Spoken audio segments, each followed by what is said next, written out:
I mean, what a great heel Sarge and the Aknon were too. I mean, I see Sarge quite a bit. I like Sarge. Uh, that was the first big thing I ever tried to get out of was the Cobra Clutch. did you get out? And Big Jim Duggan again up to WWF, with short hair, clean shaven, and a long gold bathrobe. Like, this is a big deal.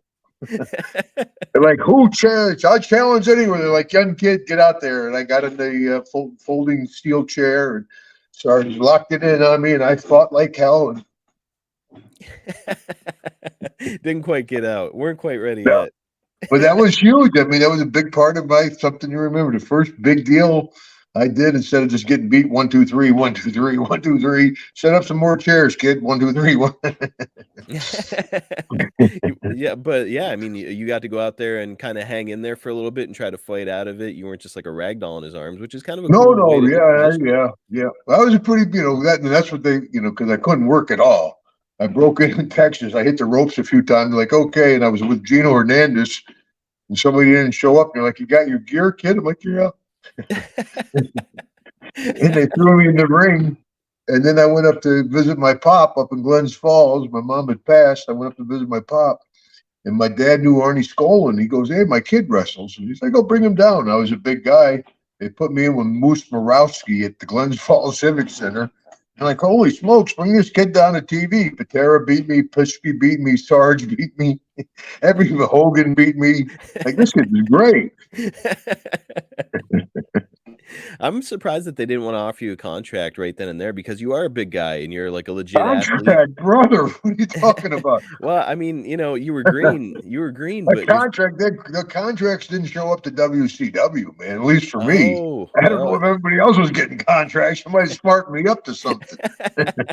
Well, you had like that weird downside guarantee of like $1,500 a year or something, right? Where it was like that's about at $1,500 a year. You're not kidding. That was about right.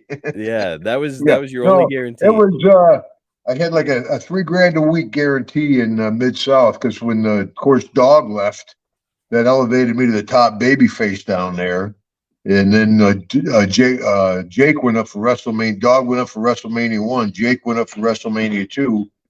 So Watts was trying to keep me down there. He gave me a good guarantee. But once I went up to New York, no, there was no contracts. You wrestle, you got paid.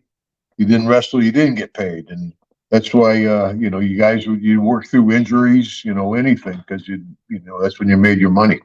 Not a lot. And then when WCW started, they revolutionized the business. Turner started offering contracts, and that was my first signed contract, is when I went down to WCW. Oh, wow. So with Bill Watts, it wasn't a signed contract. It was like a handshake arrangement. No. Yeah, now you put me on a spot. I'm not sure. Probably, but I'm not sure. Yeah, I don't remember, buddy. Yeah, I was living with Doc back then. Are you kidding? Surprised you can remember Deborah. I brought Deborah in from the Carolinas. Holy smokes. I won't tell you that story. Don't worry. I don't want you to get heat here on the Hacksaw Hour. Yeah, you get the heat, brother. She knows you too. Oh, no, you'll fade it to me. Slaughter was in his role here, of course, as this Iraqi sympathizer, and I mean, just nuclear heat he was getting. What heat he had? Well, you got what? We're going to war. Yep. And the country was united. It looks like we may be going to war now, but we're not united. And back then, man, everybody knew we were going to war. And Sarge, he had a lot of heat. Like I say, they had that private security. They had security at home. They had a lot of death threats. And of course, a big tactic back in the day was to leave in the back of the ambulance. Ah, okay. Yeah. So the heels, or even the baby faces sometimes, because sometimes the audience was. But actually, Deborah and I were at MSG leaving the garden. We were in the back of the ambulance because the fans were just jam packed out there, and we got about halfway out, and they got a call. Oh no! They're like, you gotta get out. We're like, what the? And now the fans are like, it's Hacksaw Duggan, and they get kind of grabby back in the old days. And we tried to get into a cab with a lady. She's like, no, she shut the door. But that's the way to get away in the old days, was get in the back of the ambulance. Because if you were healed, they'd rock your car sometimes, man. I used to ride with a referee named Ricky Farrar. little referee came to my wedding. He was actually an usher in my wedding. A good referee in Mid South, and he was a sour little Frenchman. He hated everything. He hated the Pope. How about the Pope? No. He hated everything. He had his old beat up car. We drive down to New Orleans, and this is when I was, we did the gorilla suit. Beat up the dog, and we're driving down there, and there'd be just lined with fans. And I would roll down the window and go, "Hey, none of you little bastards better throw any rocks at this car."